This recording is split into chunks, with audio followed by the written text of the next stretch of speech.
Hello, dear aspirants. Welcome to Guidely, and this is the session for those who are going for IBPS PO. And this year, you all know that you are going to get different things.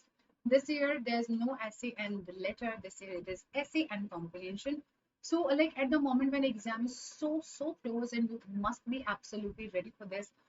तो इतने time से आपको पढ़ा रही हूँ तो I really thought कि क्यों ना आज बात कर लें उन चीजों के बारे में जो आपको अवॉइड करनी है एग्जाम में, जिन गलतियों से आपको बचना है. So this session is for those 10 things that you should avoid in your exam. तो एग्जाम में क्या करना है और क्या नहीं करना है, लेट्स टॉक अबाउट दैट. सबसे पहली चीज, इम्बैलेंस्ड एफर्ट्स. आपको अगर आप सपोज बहुत बड़ा ऐसे लिख रहे हो और आपके आंसर्स बहुत ज्यादा वीक हैं क्योंकि आपने बहुत सारा टाइम लगा दिया ऐसे में, कॉम्परिजन के टाइम आपको नहीं मिला, ये क्या शो करता है? ये शो करता है कि आपका टाइम मैनेजमेंट बिल्कुल भी प्रॉपर नहीं है. ऐसे का टाइम सेलेक्टेड है, बता दिया है मैंने आपको, यही टाइम ऐसे का है, उतना ही टाइम दो, बचा हुआ टाइम कॉम्प्रिहेंशन प्लस रिविजिट करना.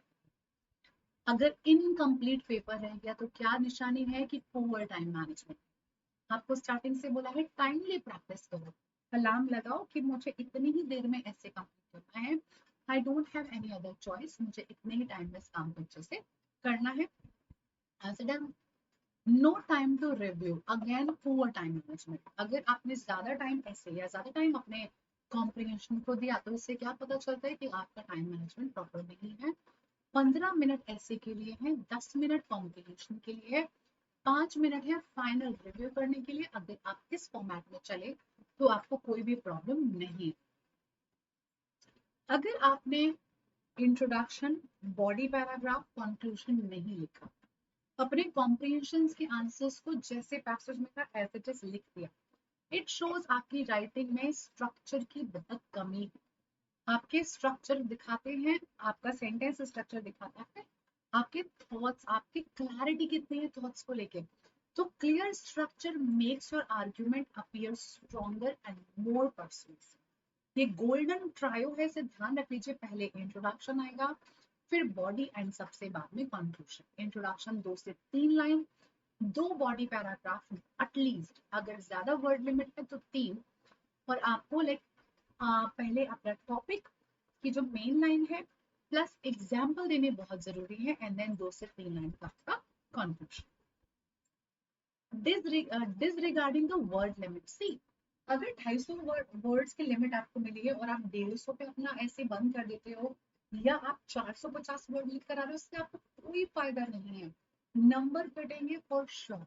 तो आपके लिए जरूरी है कि अगर 250 वर्ड की लिमिट है या तो 240 या 260, भाई plus minus 10-20 is fine, but उससे कम उससे ज्यादा is you are not following the rules. तो रिमेंबर, वर्ड काउंट लेते रहिएगा, प्रिपरेशन के दौरान ही ये काम हमें करना चाहिए. I have always told in my classes that while you are preparing, please do this very carefully.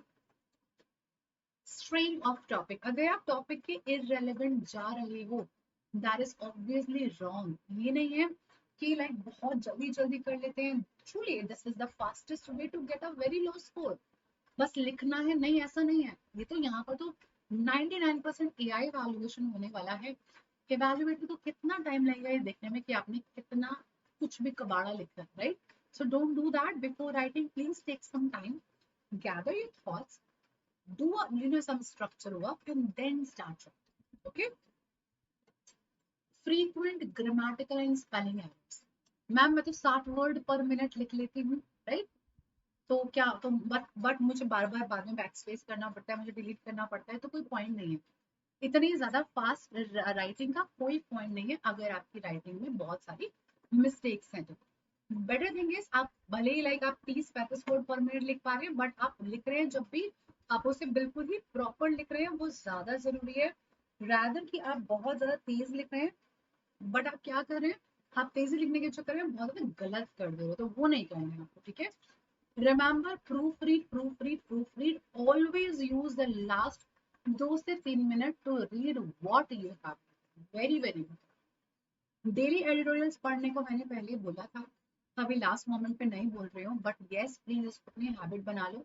Simple लिखना है बच्चे, कोई भी जरूरी नहीं है कि आप बहुत फैंसी लैंग्वेज यूज कर रहे हो, fancy phrases, fancy vocab use कर रहे हो, नो पॉइंट ऑफ दैट, ठीक है।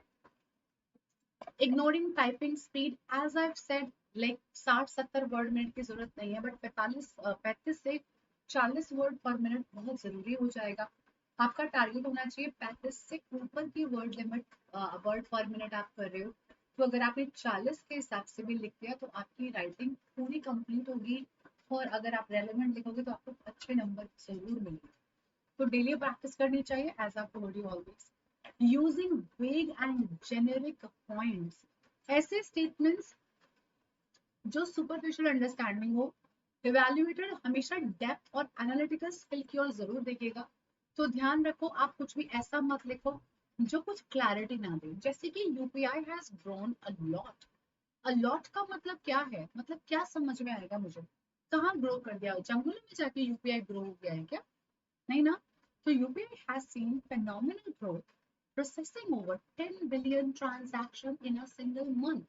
You have a data here. Wow, like you have so great knowledge because you are providing an evidence. And this is what we are looking for. So don't write the vague details. Improper formatting. A wall of text is difficult and tiring to read. Proper paragraphing breaks up your ideas into logical chunks to make your essay neat, organized, and easy for evaluators to grade. एक idea, एक paragraph. दूसरा idea, दूसरा paragraph. Conclusion, nothing new, only summary of the above part. Weak introduction and conclusion. No benefit at all. Starting का part, very clear. Body paragraphs, 1.1 paragraph. And then conclude all the summary, nothing new. ठीक है? Inappropriate tone or vocabulary. I think, in my opinion, I always think that no, it is not your opinion. Essay is always for the generalized sense, ना कि किसी भी एक व्यक्ति के लिए।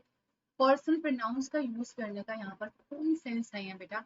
आपको क्लियर, प्रिसाइज और सिंपल वर्ड्स में लिखना है। This is what most important is. तो your tone, your vocabulary should be content specific, be formal and don't be biased, okay. और एक और सबसे जरूरी बात, सबसे सबसे जरूरी बात, प्लीज बी काम ड्यूरिंग योर राइटिंग। अगर आपने अपने थॉट्स को अच्छे से ऑर्गेनाइज कर लिया तो आपको कोई दिक्कत नहीं आएगी अपने ऐसे और अपने कॉम्प्रिहेंशन को लिखने में। क्या क्या करना है, सबसे पहले किसी भी टॉपिक को लिखने के पहले उसका, जैसे हम प्री वर्कआउट वार्म अप करते हैं मेन वर्कआउट के पहले, ऐसे ही यहाँ पर आपको पहले प्लानिंग करनी है, ठीक है। प्री प्लानिंग बोलेंगे हमसे या प्लानिंग बोलेंगे। फिर सेकंड पे क्या करेंगे, देन बड़े आराम से लिखेंगे, ध्यान रखते हुए कि हम गलती ना करें। एंड देन हमें करना है इसको revisit, so that whatever mistakes we have made we need to rectify. All right. So this is for now. Now I wish you all the best. Go to your exam, give your best. Don't worry about anything. अगर आपका paper difficult है तो remember ये सबके लिए difficult है। अगर ये इजी है ये सबके लिए इजी है।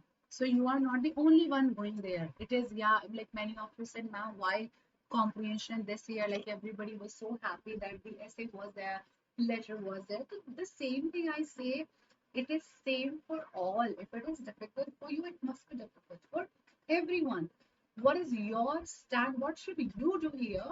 Just see the paper, do the easy thing first. If you are very much comfortable with essay writing and you got the topic and you have very good idea, please choose the essay first. If you think that comprehension would be better to do, because सारे के सारे answers तो passage में ही है, मुझे अलग से कुछ सोचना नहीं है, अलग से कुछ करना नहीं है, then go to the comprehension. Comprehension passage को देखो, बस टाइम मत वेस्ट कर देना।